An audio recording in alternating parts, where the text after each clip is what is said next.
Hey everyone, welcome to the Industry Show. I'm your host Nitin Bajaj, and joining me today is Enrico Palmerino, founder CEO of Botkeeper. Enrico, welcome on the show. Thank you, Nitin. Thanks for having me. Pleasure is ours. So tell us who's Enrico. I think a born entrepreneur. I've always loved, starting ventures, whether it was like selling candy bars or hot dogs, like anything. So I think I've always enjoyed the thrill of making a sale, and I think starting something, owning something, and controlling something. I tend to be a pretty big control freak, and an adrenaline junkie. So. Yeah. Speed and control, ironically, contradict each other. Well, an essential qualities I would think for a successful entrepreneur. It worked well so far. Tell us more about Botkeeper. So Botkeeper was a business started with a couple colleagues, and the idea was that the accounting space I felt like could use some additional help or an additional solution.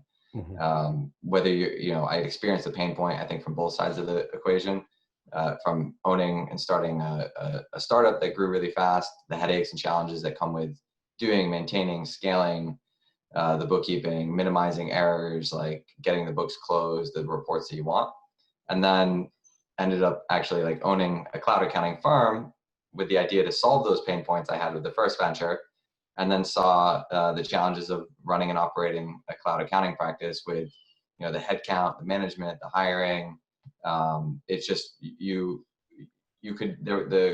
supply of accountants never seemed to meet the demand for accounting services, and the app stack and all the applications that accountants have to work in kept growing, and it was becoming more complicated. And ultimately, Botkeeper was founded on this idea of consolidate the app stack, unify and streamline a single platform, and use machine learning to take the data that comes in and out of that platform and automate a lot of the bookkeeping. And we do that for accountants and small businesses. So tell us a little more about this industry. How big is it?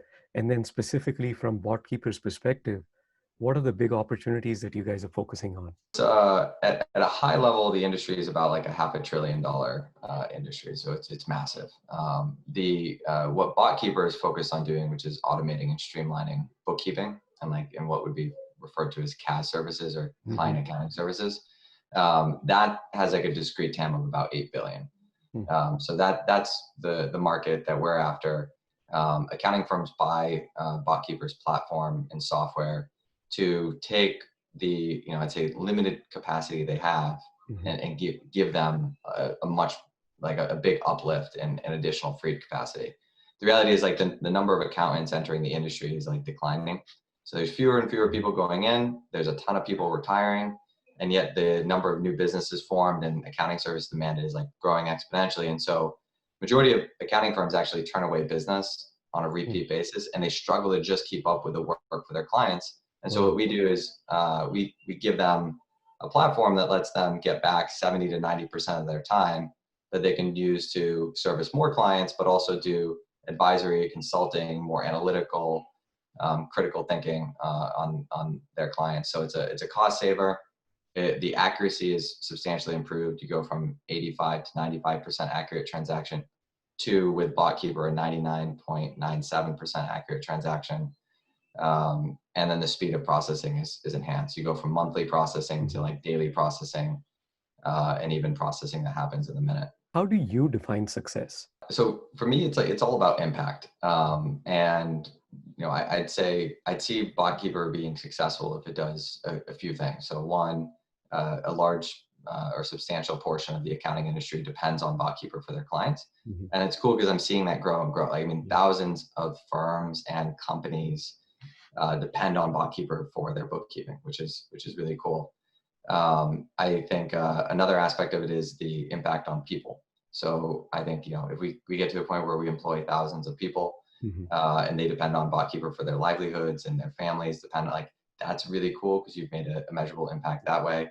And then I think there's a legacy impact where I'd say this is a successful business if, 3 generations after I die, the impact's still felt. and whether you know it was me or like you understood Botkeeper, like, Yeah. but I just want that lasting impact. I want to feel like I made a difference. So I'll pose this question to you from a startup mentality perspective, right?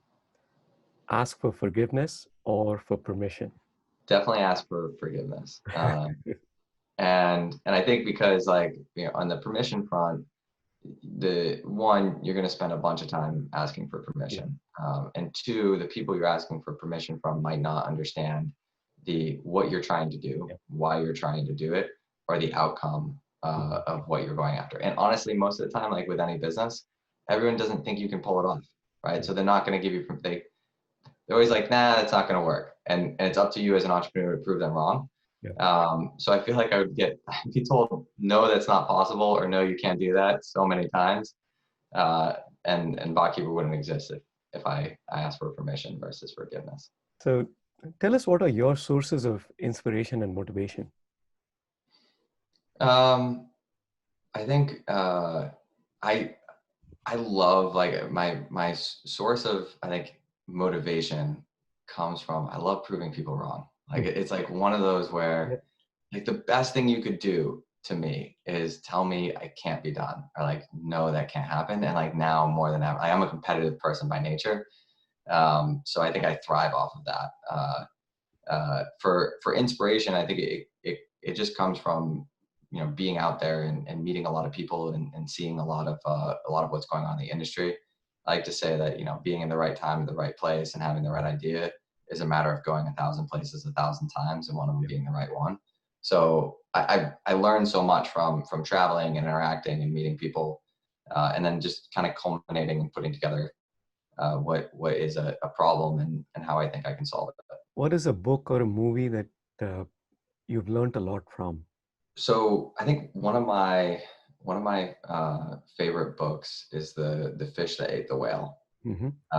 And I like that book because it's like the story about this, kid basically starts selling like old bananas, Mm-hmm. and then ends up building this like banana empire, and it's like this, awesome. But what's interesting about this book is you can kind of see how like his ambition or passion for achieving like the biggest, most successful banana empire Mm-hmm. starts to like corrupt his decision making. So he starts making like, I think, like waging wars, and doing kind of like hostile takeovers, and you can kind of like see really quick how like a lot of, like businesses move so quickly when you're in it, and you're like, focused on trying to accomplish what you set out to with the business. You're making all these tiny little decisions, and if you Mm-hmm. start kind of veering off course, it quickly escalates. So I think it's a good reminder to stay true to your moral compass and your code, and not compromise it for the sake of the company.